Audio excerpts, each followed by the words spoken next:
Runner goes, the pitch. Chopper to the right side. Going to be a tough play. Crenshaw underhands the first. And Grand Canyon regional final. Welcome to the WAC Baseball Preview. I'm Kendra Sheehan. Today we have very special guests joining Greg Wallis from Grand Canyon, as GCU is the preseason pick to win the conference. And Coach, I heard an interview that you did on Saturday, and you talked about expectations for this program, and the expectation is to win and go back to that NCAA tournament. So give us a little bit of some early looks at what excites you most about this team and some of those high expectations you guys have. Yeah, thanks, Kendra. Thanks for having me on. What's been exciting for me about this team this fall is I think the leadership from the players and the focus. And so we have a lot of guys that are back from last year's team that, had a great WAC regular season champs, and then, got into the regional and made it to a regional championship. And we have a good core of guys back from that. And I feel that the leadership, the level of accountability that the players are holding the team to has just been a great thing this fall. So, and January and heading in January. So I think that's probably the thing I'm most excited about, is seeing kind of the focus and the leadership from the players. And, of course, over this summer, your team scatters all over the country to their respective summer ball clubs. How much better do you feel like this team got in the off season, working with some of those summer ball teams and having success? Yeah, that's a great point. We had guys come back. I'll use Garrett Ahern as a great example. He pitched 25 innings for us last year. He got a little bit of experience in our regional, he pitched against West Virginia in the regional championship and did well. Then he went out to the West Coast League, and he had a really nice summer, made the All-Star team, and he's come back for us. And I expect him to take on, a huge role this year, going from 25 innings pitched as a freshman. I think he's going to be one of our, featured guys this year, and should double that, maybe even triple those innings. So summer ball is a really important part of what we do in terms of development. And I have seen, a group of guys, of our younger guys. Cannon Peary would be another one who went out, didn't get many at-bats as a freshman, but went out to summer ball, did great, got 150-something at-bats, and now he came back to us as a sophomore, ready to contribute, and he's going to be right in the middle of our lineup on opening day. So it's a huge part of our program, and guys went out and got better and came back ready to contribute. You mentioned a pitcher. Take us through what your pitching staff looks like this year and where some of their strengths are. Yeah, no doubt. Got to start with Isaac Lyon, probably our most consistent pitcher last year. I think he threw something like 80 innings, and then we actually used him out of the bullpen in the regionals to close out that first round win against U of A. And then he came back, and everything he's done has ticked up. So whatever you saw from him last year, this year it's just gotten a little bit better, and that's the progression. He got in here as a freshman and kind of got exposed to the Division I game a little bit, came back as a sophomore, and was our most consistent guy. And now he's going to step into that role of our ace and kind of leading the way on Friday nights. And we feel really good about him. We know he's going to compete. He's got multiple pitches that move different directions in the strike zone.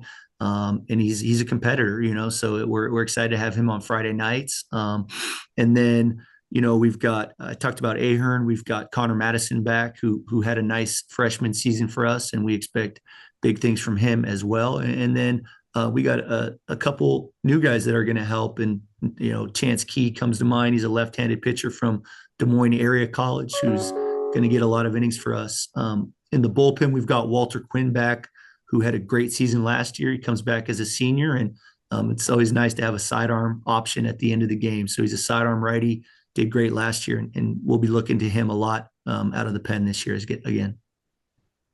What are some strengths of some other freshmen and transfers that you brought in outside of the pitching staff that you like what you're seeing so far?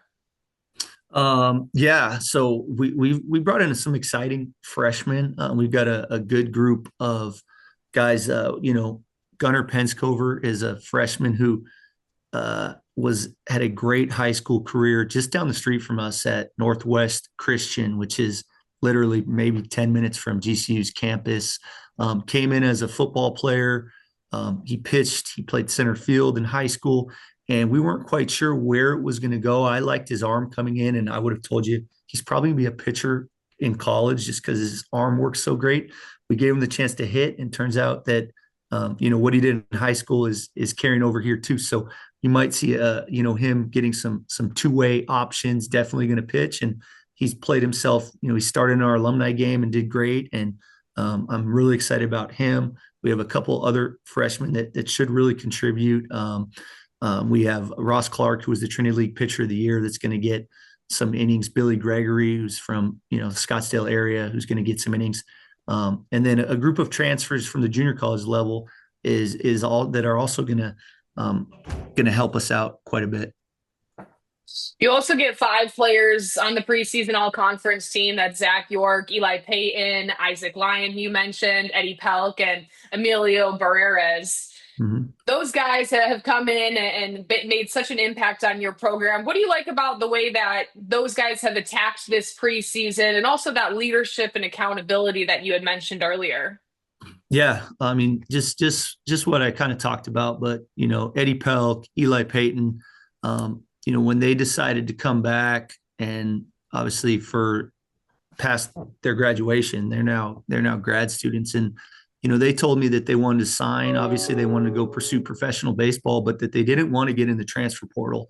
And if the draft didn't work out, they weren't quite sure if it's time to move on and do something else, or if they wanted to come back and give it another year. But they did tell me that they want to stay here. If they finish their career in college, that they want to be at GCU. And then both of them kind of in June or after the draft made the decision they want to come back and give it one more year. And I feel like they've just come back on a mission to be ambassadors for the program and to have just a great final year of college baseball. So I really feel the leadership from them as far as trying to lead the way to promote a winning culture and do accountability, doing things the right way. So it's been good, and hopefully that carries over to our regular season. And certainly, I mean, it means something that those guys just don't want to leave. They want to finish their careers at GCU. And you bring back Channy Ortez, who played for the Lopes. Then he had a 3-year stint with pro baseball. How much of an asset do you think he will be for this team and coming back to Grand Canyon and picking Grand Canyon because of, the atmosphere and the coaching and everything that he loved about the university? Coach Ortiz has been awesome. I mean, you guys got to see him. I think he made one of the best plays I've ever seen in the WAC tournament in 2021, and might have saved the tournament. We ended up winning that tournament, and he was just such a huge part of that team with his senior leadership. And now that's rubbing off on our players as well. He's, he got done with pro ball and called me and, finishing his degree. And we got a chance to bring him on as a student assistant. And he's been so great for us. The players love him. He's able to help Coach Penachone in terms of infield play, infield development. He works with our base runners. He works with he does a little bit of everything. And just having him around has been awesome. And of course, the schedule that was released for this year, it's tough as it usually is. You got 9 teams that were in the NCAA tournament last year. What went into building this as you guys look to set yourself up for success for another possible postseason run?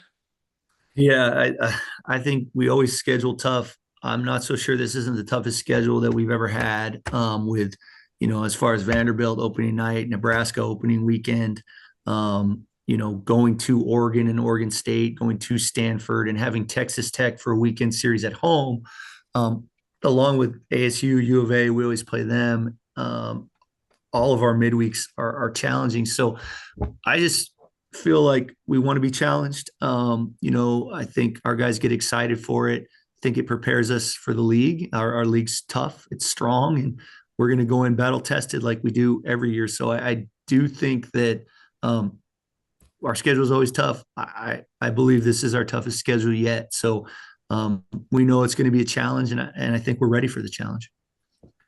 How much have that Vanderbilt opening day on MLB Network at home created across campus? Well, what was that? How much what? How much hype has that game Oh, created that once again, MLB Network coming to town, opening yeah. day, Valentine's Day, baseball? Yeah, I mean, it's just it's amazing. We have so much respect for Vanderbilt, and so does everyone else in the baseball community. Because when Vanderbilt, we've always scheduled tough. We've always had challenging opening day opponents. But when people in the community, the student community, administration, and just the baseball community in general saw that it was Vanderbilt, I think, it's almost like saying you're playing Duke basketball, right? They're kind of have been, I believe, the best program in college baseball over the past decade. So to bring them in here, and how well Coach Corbin has built that program and sustained it for so long, I've got a ton of respect for them. We've got a ton of respect for them. It's going to be a great challenge and a great honor to compete against them on opening day.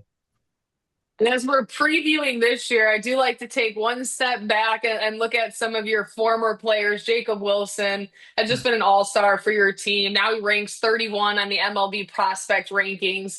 How does having a player like that who made a name for himself help continue to elevate this program and then also give back to some of those guys? I'm sure he's still talking and communicating with a lot of the players still on your roster. Oh, absolutely. He was here all weekend. We did our alumni weekend.